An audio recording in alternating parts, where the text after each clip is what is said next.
Hello everyone, আসসালামু আলাইকুম। কেমন আছেন আপনারা সবাই? আলহামদুলিল্লাহ আমি মোটামুটি ভালো আছি। তো আজকে শুক্রবার, আজকে সকাল সকাল একটু ঘুমও ভেঙে গিয়েছিল। কালকে রাতে অবশ্য শরীরটা বেশি ভালো ছিল না, তাড়াতাড়ি ঘুমিয়ে পড়ছিলাম। তো রাতে আসলে রান্না করার কথা ছিল, রাতে শরীরটা খারাপ থাকার কারণে আসলে রান্নাও করিনি।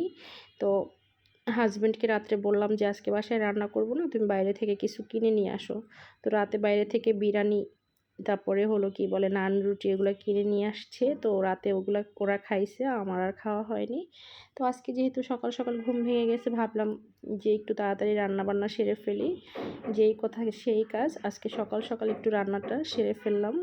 আর রাতে যেহেতু না খেয়েই ঘুমিয়ে পড়ছিলাম, তো সকালে উঠে অনেক বেশি ক্ষুধা লাগছিল। তো ফ্রিজে পরোটা বানানো ছিল, ভাবলাম 2টা পরোটা ভেজে একটা ডিম ভেজে একটু খেয়ে নেই, কারণ অনেক ক্ষুধা লাগছিল। আর সাথে এই যে চা, তো এটা আসলে টি ব্যাগ দিয়েই চাটা করছিলাম, কারণ চাও বানাতে ইচ্ছে করছিল না, এরকমটা লাগছিল সকাল সকাল। তো যখন আমার চা বানাতে ইচ্ছে না করে না, তখন আমি আসলে টি ব্যাগটা দিয়ে চা বানিয়ে খেয়ে ফেলি। তো এটা আসলে ভালোই লাগে, খারাপ লাগে না আমার কাছে। যাই হোক, এটা ছিল আমার সকালের নাস্তা। তারপরে চলে গিয়েছিলাম রান্নাঘরে। রান্নাঘরে যেই ফার্স্ট টাইম বসিয়ে দিয়েছিলাম ডাল আর ভাত। যেই রান্নাটা একটু ঝামেলা কম, ওই রান্নাটাই আমি আগে বসিয়ে দিয়েছিলাম। আর এই দিকে আমি সবজিগুলোকে কেটে নিয়েছিলাম। আর এখানে ছিল কি বলে কাঁকরোলটাকে ভেজে নিব। আর এটা কিন্তু আমি একবারে আস্ত আস্ত করে কেটে জাস্ট একটু ডিজাইন করে কেটে নিয়েছি। এটা আমি আস্ত করেই ভেজে নিব।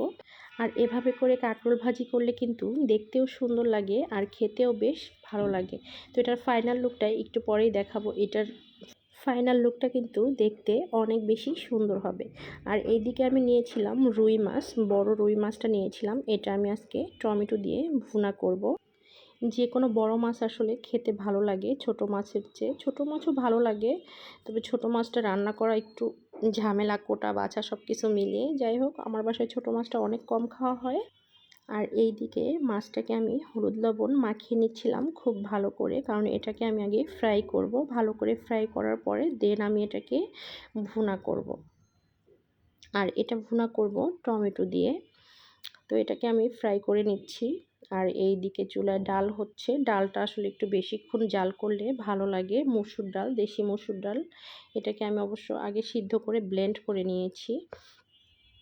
আর এই যে ডালটাও হয়ে গেছে, এখন এটাকে আমি ফোড়ন করে নিব। আর আমি এখানে কিন্তু একটু পাঁচফোড়ন ব্যবহার করেছি। ডালের মধ্যে কিন্তু একটু পাঁচফোড়ন দিলে সুন্দর একটা স্মেল আসে, খেতে অনেক বেশি ভালো লাগে। তো আমি প্রায় সময় যেটা করি, অনেক সময় জিরা দিয়ে দিই। জিরাটা টেলে পেঁয়াজের সাথে দিয়ে দিই। অনেক সময় বাসায় পাঁচফোড়ন থাকলে পাঁচফোড়নটাও দিয়ে দিই।